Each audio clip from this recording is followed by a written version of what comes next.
नगर निगम के चुनाव पास आने वाले थे। पूरे कानपुर शहर में टिकट को लेकर मारामारी शुरू थी, लेकिन सबसे ज्यादा चर्चा में वार्ड नंबर 40 की सीट थी। वो इसलिए क्योंकि इस बार वहां की सीट महिला के लिए आरक्षित थी। अब सवाल ये था कि चुनाव लड़ेगा कौन। इससे पहले ठाकुर साहब वहां से पार्षद थे और इस बार उन्होंने अपनी पत्नी सीमा ठाकुर को टिकट दिलवाई और ठाकुर साहब की शान के कारण सीमा जी ने 20,000 वोटों से चुनाव जीत लिया।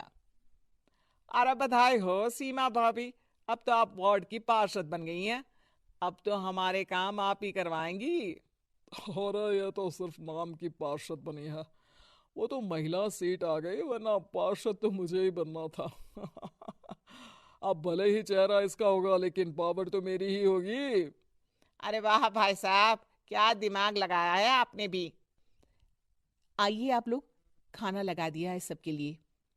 सीमा जी पार्षद बन चुकी थीं, फिर भी उनकी एक ना चलती। सारे काम ठाकुर साहब खुद ही संभाल लेते और जहां जरूरत पड़ती वहां सीमा जी का अंगूठा लगवा लेते। सीमा जी ज्यादा पढ़ी लिखी भी नहीं थी। एक दिन ठाकुर साहब और सीमा एक प्रोग्राम में जाते हैं। अरे ठाकुर साहब, आप आ गए। ओहो, पार्षद मैडम भी आ गई हैं। स्वागत है आप दोनों का। लगता है हमारे पार्षद फंड का सही इस्तेमाल हो रहा है। चलिए अब उद्घाटन करते हैं। ये लीजिए ठाकुर साहब कैची, आप ही सबसे पहले प्रवेश कीजिए। सब लोग आगे निकल जाते हैं और सीमा जी पार्षद होने के बावजूद भी पीछे खड़ी रह जाती हैं। वो देखती हैं कि वेलकम बोर्ड पर उनका नाम है, लेकिन महिला होने के कारण कोई उनका सम्मान नहीं कर रहा। अगले दिन एक आदमी उनके घर आता है। अरे ठाकुर साहब नमस्कार। कल ना हम नोटिस किए कि हमारा घर तो अवैध है और नगर निगम वाले उसे तोड़ने आ रहे हैं। अरे कुछ कीजिए ना ठाकुर साहब। देखो भाई, मैं तो ज्यादा कुछ कर नहीं सकता, पर अगर तुम सबकी जेब गर्म कर दो तो कुछ हो सकता है। कुल मिलाकर 4 लाख लगेंगे। अरे 4 लाख ठाकुर साहब। अरे भाई, मैं अपने लिए नहीं मांग रहा हूँ। दरोगा है, इंजीनियर बाबू है, बड़े साहब है, सबको देना पड़ता है ना थोड़ा थोड़ा। बोलो है मंजूर? तभी वहां अचानक सीमा जी आ जाती हैं। अरे ये आप क्या कर रहे हैं? पहले इन्हीं लोगों से तो आपने वोट मांगे, अब इनसे ही पैसे ले रहे हो। अरे चुप रहो तुम।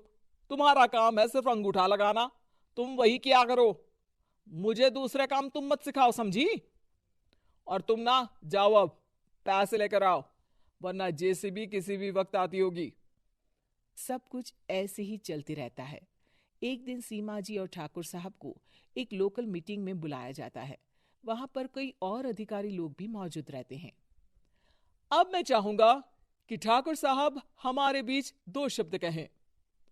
मेरे प्यारे भाइयों और बहनों, आज मेरा सौभाग्य है कि मैं आप सबकी सेवा दिन रात कर पा रहा हूँ।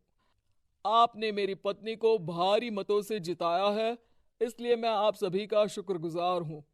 मैं आप सबसे वादा करता हूँ कि हमेशा की तरह हमारे वार्ड में किसी को कोई तकलीफ नहीं आने दूंगा। सभी लोग तालियां बजाने लगते हैं। अब मैं माननीय पार्षद मैडम को स्टेज पे बुलाना चाहूंगा। अपने नाम को बुलाया सुनकर सीमा जी एकदम चौंक जाती है। उन्हें बिल्कुल उम्मीद नहीं थी कि इतनी बड़ी जगह उन्हें मंच पर बुलाया जाएगा। जैसे तैसे वो मंच पर चढ़ती हैं। ऊपर जाती ही सीमा जी को सारी पुरानी बातें याद आ जाती हैं कि किस तरह उनके पति उन्हें कभी भी आगे बढ़ने नहीं देते और उनके नाम से गलत काम करते हैं। वो बोलने लगती हैं। मैं आपके वार्ड की पार्षद सीमा हूं। आप में से बहुत कम लोग ही मुझे जानते होंगे, क्योंकि इससे पहले मुझे कभी ऐसा मौका ही नहीं मिला।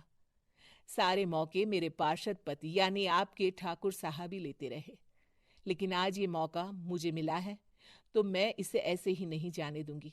मैं आपको ये बताना चाहती हूँ कि आपके ठाकुर साहब मेरे नाम की आड़ में गैर कानूनी काम करते हैं, जिस पर अंगूठों के निशान मेरे होते थे। इसीलिए मैं अपनी गलती मानती हूँ और आज अपने पद से इस्तीफा देती हूँ, ताकि आगे से कोई गलत काम ना हो पाए। अब फैसला आप सबके हाथ में है कि आप हमें क्या सजा देना चाहते हैं।